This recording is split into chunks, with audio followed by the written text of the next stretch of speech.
Alright, I'm going to show you how to make waffles. And in the morning, I'm making waffles. Name that movie. Okay, basically, a couple different ways I do it. I put all my dry ingredients together first. 2 cups of flour. King Arthur, of course. Then, I should have had them separated. Then you want 2 tablespoons of sugar. I use baker's sugar. It's a extra refined sugar. Regular sugar works fine.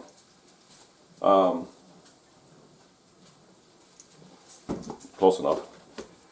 And then you want baking powder. Alright. And I need my other. I should have had everything already separated. Then you wouldn't have to sit here and watch me dig. That's a tablespoon, I can tell that. Teaspoon. There we go. And you want to put in 3 teaspoons. 3 teaspoons. Stuff like this you generally measure. Yeast, baking soda, baking powder. Those are important ingredients to measure. Alright, and then teaspoon of salt roughly. No, that wasn't quite a teaspoon, but you know how it goes. And you're going to need also 2 eggs and 1 1/4 cup milk. And I'm going to pause for a second while I get the rest of the ingredients out. Should have had them all ready. Okay. You're going to need, you have to excuse all the stuff in the background here, that's all my honey stuff. So I have all my dry ingredients, you know, in here. Okay, which is your 2 cups of flour, 2 tablespoons sugar, 3 teaspoons, well, a teaspoon of salt, of course, and then 3 teaspoons of baking powder. And we'll use a 1 1/4 cup milk and 1/4 cup butter.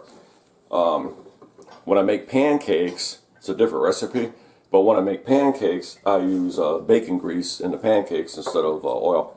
You want 2 eggs, separate them like that. See how they're separated? A little Mork and Mindy humor there. But with the eggs, this is the part that makes them crispy. Turn the camera a little bit so you can see. Now what I do is, the purpose of separating them is, yeah, you want all that snotty stuff to go in there. Okay? And the whole idea of separating them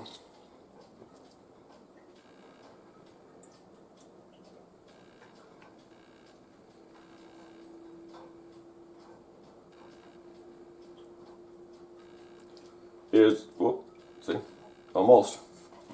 Okay, and then what you do, once you get them separated, you, this is what makes the waffles crispy, is you put your whisk attachment, which I have no idea where it's at.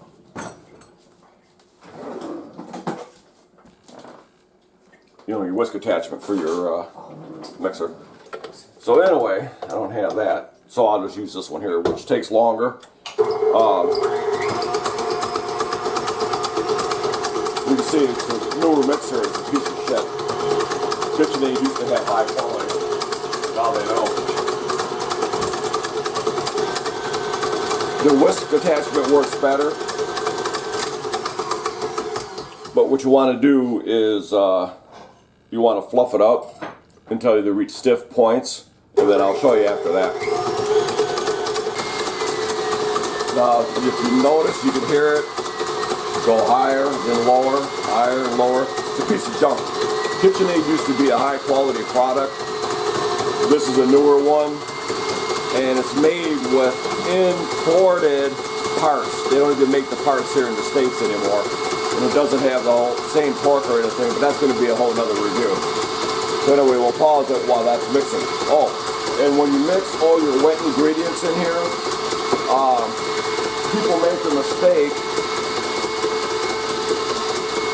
and a little bit of vanilla, depending on your taste, how much vanilla you put in it. you know, roughly half a teaspoon or so. And you can see this is good vanilla. You know, I'm not, you know, saying buy vanilla, but you want good Tahitian. You want good Tahitian vanilla, where the girls don't wear no tops. Name that show, that was on. But anyway, I'll come back to this. But add all your wet ingredients, and then you'll whisk it together.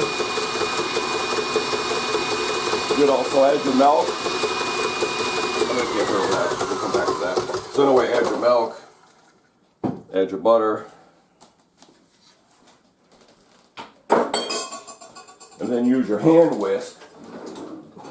Because when it comes to pancakes and waffles, waffle, probably can't even see that, can you? Yeah, you can. You just kind of mix it together. People have a tendency to over mix pancake and batter mix, so you don't want to do that. Get it all nice and mixed together.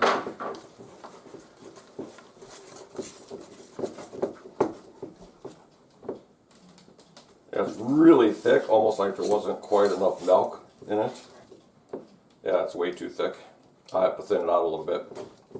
Yeah, that's way too thick. So I'll have to add a little bit more milk to thin it out a little bit. You don't want it too runny, but that is absolutely too thick. Okay, you can see they're kind of stiff peaks. And what you want to do is, there really doesn't look like very much stiff peaks in there. But anyway, you take your batter, put your batter in there.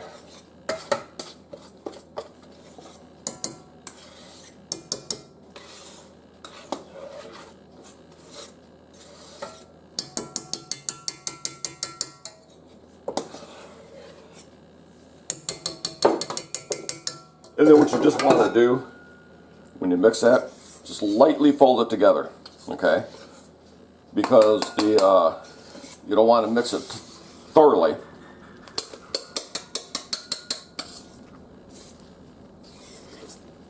So you just kind of fold it together like that, because you don't want to get it all mixed in there. And the egg whites is what gives you your, there we go, that should be good.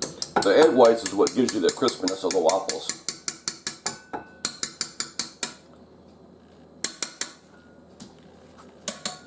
And there you go.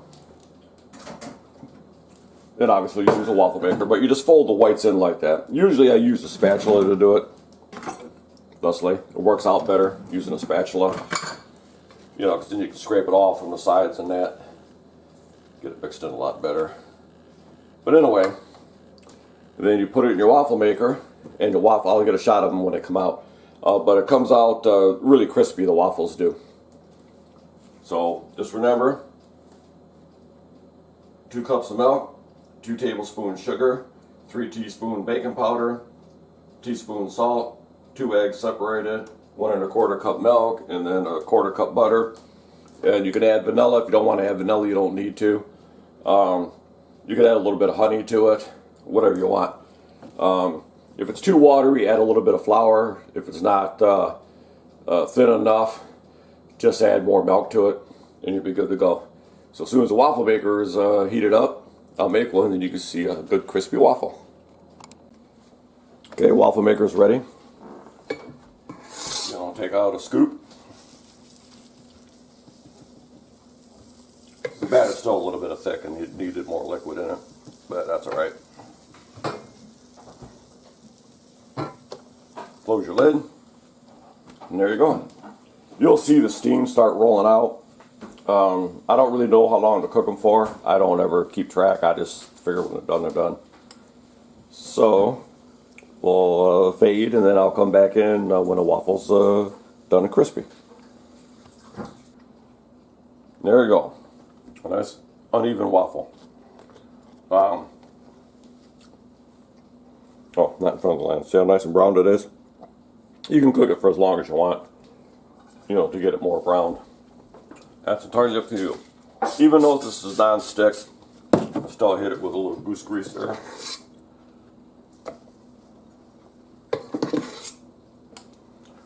And you can adjust the recipe if this would be too many waffles for you. you can cut your recipe in half or a third. That's what math is all about, school. Why they do fractions. So anyway, there you go. And these are quite delicious waffles. And they're good and crispy. Like I say, you do it with eggs. So anyway, if you like it, hit the thumbs up, which nobody seems to be hitting. Daddy. Brianna. But anyway, if you like it, give it a thumbs up. Comments are welcome. Well, Debbie always leaves comments. Thumbs up, thumbs down. If you want to subscribe, hit the little B in the bottom right hand corner. Notification bell will tell you when I upload a new video. And there you go. Waffles. And there you have crispy waffle. And of course, a cat. One other thing. Use real maple syrup. Not that store-bought Aunt Jemima stuff that they stripped her name off of because of the stupid ass wokes people. But anyway, real syrup, real maple syrup, good stuff. Yeah, you won't eat that. It's yeah, you won't eat that. Trust me.